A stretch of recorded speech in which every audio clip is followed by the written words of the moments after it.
Hello everybody, I'm Steve, and together with my wife Courtney, we are Airstream in Life. We travel full-time in our 30-foot Airstream Classic. And in this video, I'm going to show you how to be the best RV driver you can be. And for more how-to videos, click that link right up there.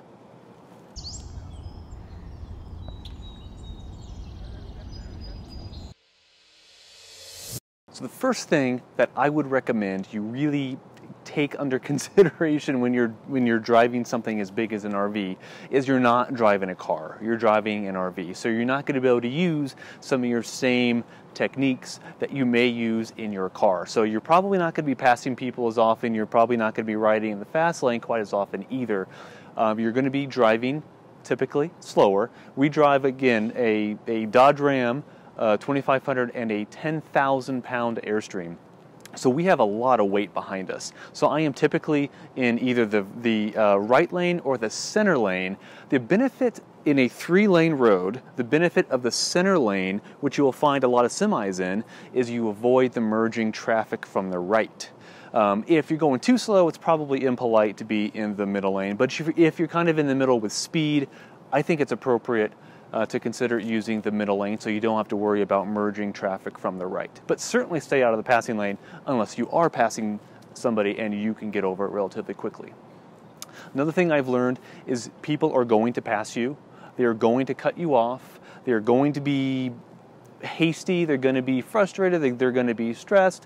And it's probably not personal. You're just towing something big and they don't want to be around you or especially behind you. Try your best not to get frustrated. It's very easy to do. I've been there. I've gotten frustrated before, but it's always going to happen. Try your best to get over it. And also be sure that you leave enough room between you and the person in front of you, because you're not going to be able to stop nearly as fast as the car in front of you. So what I like to do is I don't like to look at just the car in front of me. I like to look at least a half mile ahead, really as far ahead as I can. And if I see brake lights out there, I immediately back off the throttle.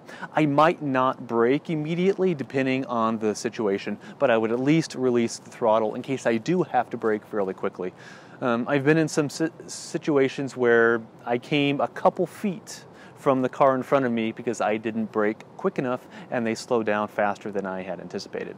So the more space you leave between you and the person in front of you, the safer that situation is going to be.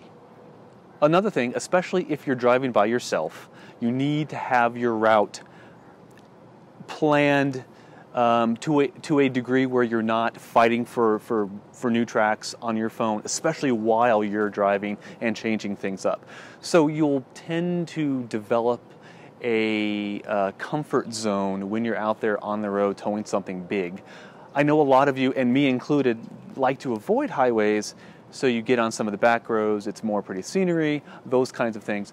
But when you're towing, especially a 10,000 pound Airstream or a big Class A, whatever it happens to be, those roads might not be the best for you, because it's going to be twisties and turns and inclines and declines, and people are going to line up behind you because they want to pass, and people are going to get frustrated. So for me personally, I always like to prioritize my time on highways over the back roads until we unhitch the Airstream.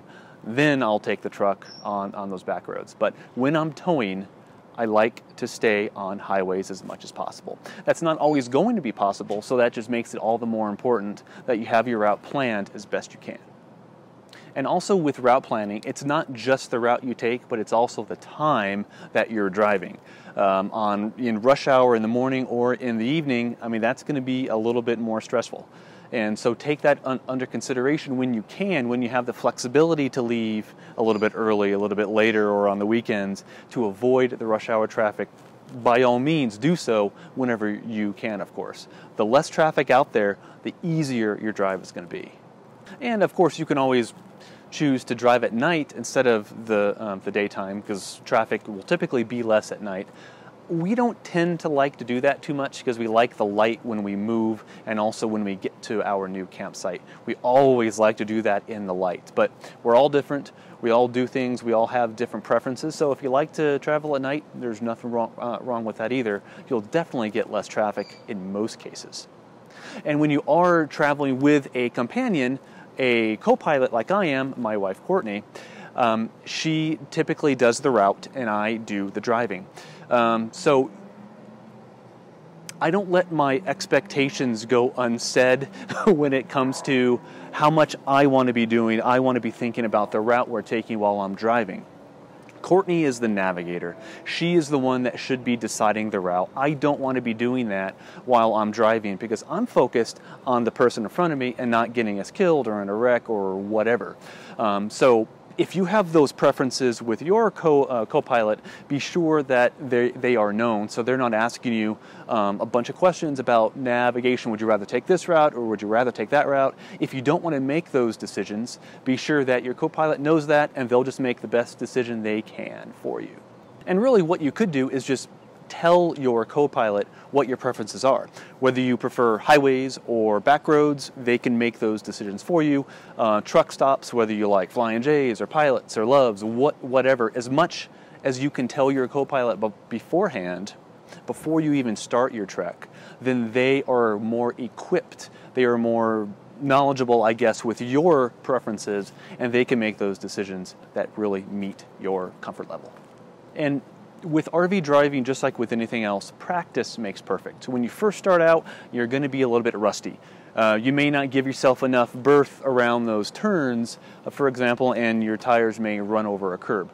So practice in an empty parking lot really does help. Practice turning, practice seeing exactly how far you need to cut it around that turn, so you know whether you can take the outside lane if you have two turn lanes, whether you absolutely always need the outside lane, or you can get away with the inside lane if your turning radius is a little tighter. You just won't know that until you're in a situation where it becomes a problem, or hopefully if you practice beforehand, you can get those, at least a lot of those kinks out before you get out on the road and you're actually traveling for real.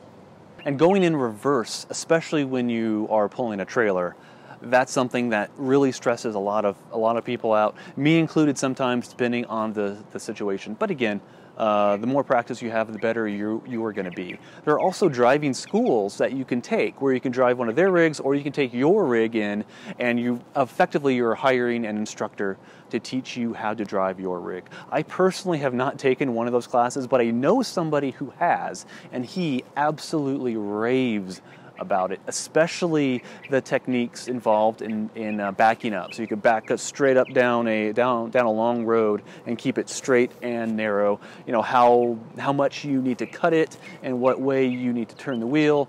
All those techniques, if you learn from an experienced driver, whether you take a class or whether you just know somebody who happens to have a lot of experience with this, definitely consider that as well.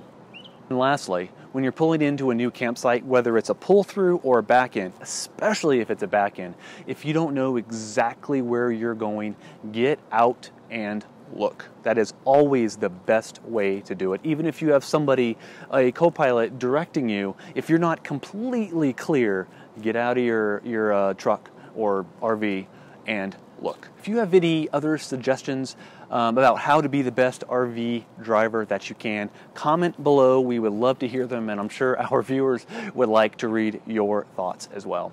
If you're not subscribed to our channel, subscribe if you want to watch me drive around this country and utilizing some of these techniques that I just talked to you about.